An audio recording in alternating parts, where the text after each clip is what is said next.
अस्सलामुअलैकुम दोस्तों, मैं हूं अमार इजाज़ ASP.NET के ट्यूटोरियल्स के साथ। यूज़र मैनेजमेंट सिस्टम की इस सीरीज़ में हमने लास्ट टाइम वेब फॉर्म बनाना सीखा था और उसकी हमने जो डिज़ाइनिंग थी वो कंप्लीट कर ली थी। इस वेब फॉर्म को हमने कम्प्लीटली तौर पर जो है वो डिज़ाइन कर लिया है। अब हमारे पास वक्त है कि अब हम चाहते हैं कि जब हम रजिस्टर कर बटन पर जब हम क्लिक करें तो यहाँ पर एक यूज़र ने जो भी फील्ड्स जो हैं वो पुट की हों, पासवर्ड या कंफर्म पासवर्ड, कलर, जो कुछ भी सेलेक्ट किया है यूज़र ने, वो उसी पेज पर जो है वो जब डिस्प्ले हो जाए तो यूज़र को, ताकि हम रजिस्टर पर क्लिक करें और सर्वर साइड पर ये फॉर्म प्रोसेस हो और वो वैल्यूज़ जो हैं वो हमें पता चल जाए कि ये सिलेक्ट हो चुकी हैं और सर्वर साइड से रिस्पांस आ जाए। तो उसके लिए हमें क्या करना पड़ेगा, मैं यहाँ पर जाता हूँ सोर्स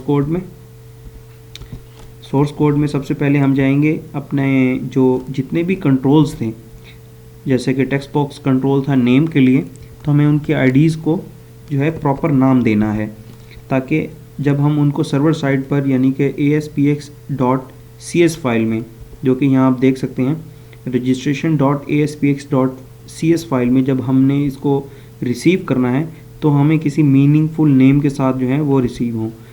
तो वेब फॉर्म के अंदर हमें एक आईडी के थ्रू ही हम किसी फील्ड को आइडेंटिफाई कर सकते हैं कि इस फील्ड की आईडी क्या है। तो जो भी ASP.NET का कंट्रोल की जो आईडी होगी, हम उस आईडी के थ्रू ही वहाँ से इनपुट ले सकते हैं। तो इसलिए हमारे पास आईडी को मीनिंगफुल नेम इसलिए देना लाजमी है ताकि हम उस जो नेम से उस इनपुट को हम हासिल कर सकें।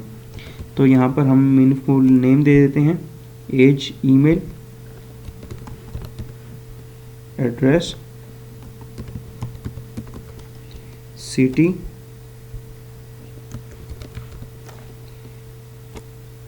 इस तरह से जेंडर लिस्ट के लिए मैं यहाँ पर जेंडर, हॉबीज़,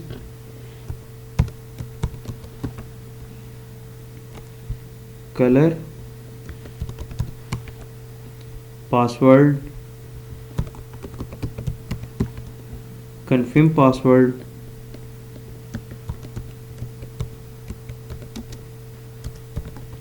कन्फर्म पास, और यहाँ पर हम बटन।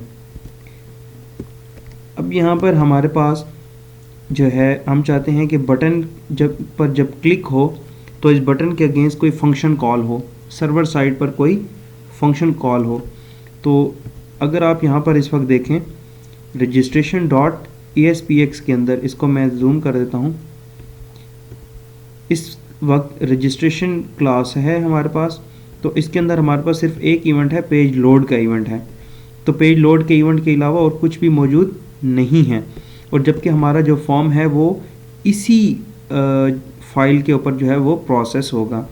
तो इसके लिए मैं यहाँ पर जो है हम ऑन क्लिक पर जो है एक लिस्नर लगाते हैं। मैं इस पर डबल क्लिक करता हूँ। आपके पास तरीका है कि आप या तो इसके ऊपर डबल क्लिक करें डिज़ाइन व्यू में जाकर, तो ये ऑटोमेटिकली आपके पास जो है वो फंक्शन भी क्रिएट हो जाएगा और ये फंक्शन जो है आपका लिंक भी हो जाएगा। इस फंक्शन को अगर यहाँ पर हम जाएं, सोर्स में जाएं, और इस बटन के साथ आप देख सकते हैं कि ऑन क्लिक के बिहाइंड हमें जो है वो फंक्शन का नाम भी गिवन है, ये बटन 1 क्लिक, और यहाँ पर भी हमारे पास बटन 1 क्लिक के नाम से जो है फंक्शन मौजूद है। एक ये तरीका है। इसके अलावा अगर मैं इसको रिमूव कर देता हूँ, इसको मैं रिमूव कर देता हूँ और यहाँ से भी मैं इसको रिमूव कर देता हूँ। हम दूसरा तरीका देखते हैं कि कैसे ऑन क्लिक का जो है क्रिएट करना है। सोर्स कोड में रहते हुए आप ऑन क्लिक का एट्रीब्यूट लिखें। उसको लिखने के बाद आप इक्वल का साइन लगाएं, तो आपके पास नीचे दो ऑप्शंस आ रहे हैं जिसमें लिखा है नंबर 1 पेज लोड। ये पेज लोड क्यों आ रहा है? दरअसल registration.aspx.cs फाइल के अंदर एक फंक्शन जो है पेज लोड के नाम से ऑलरेडी मौजूद है।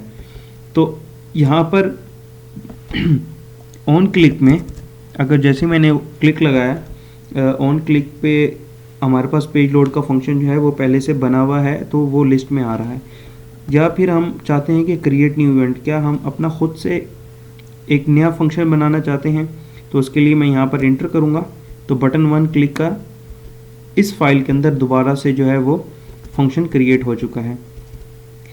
या तो फिर इसके लिए अगर मैं यहाँ से रिमूव कर देता हूँ, इसको यहाँ से भी इसको रिमूव कर देते हैं, कंट्रोल सेव किया, डिज़ाइन व्यू में जाकर इस बटन की प्रॉपर्टीज़ में जाएं।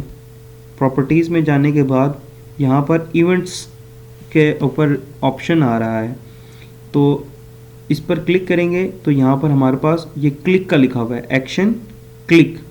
तो इसके आगे मैं यहाँ पर डबल क्लिक करूँगा तो ऑटोमेटिकली हमारे पास क्या हो गया, फंक्शन जनरेट हो गया और उस फंक्शन का नाम जो है वो इस बटन के साथ भी लिंक हो चुका है। अगर हम इसको सोर्स में देखें तो यहाँ पर हमारे पास बटन 1 क्लिक जो है ये सोर्स में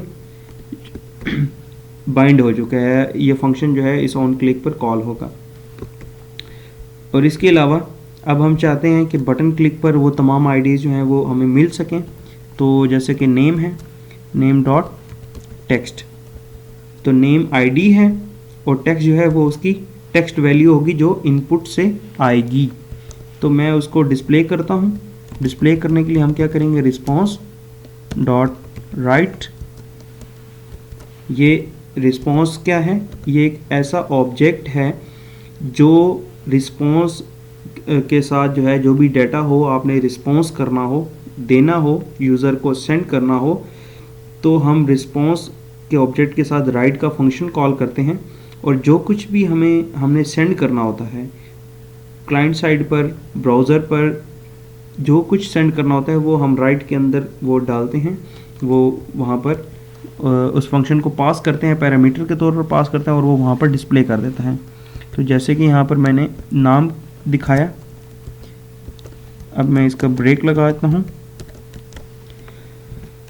इसको कॉपी करते हैं ताकि जब हम बटन क्लिक करें तो ये नाम जो है वो हमें वहाँ पर शो हो, नेम। इसके अलावा हमारे पास ईमेल, इसके अलावा हम नेम, ईमेल, इसके अलावा पासवर्ड,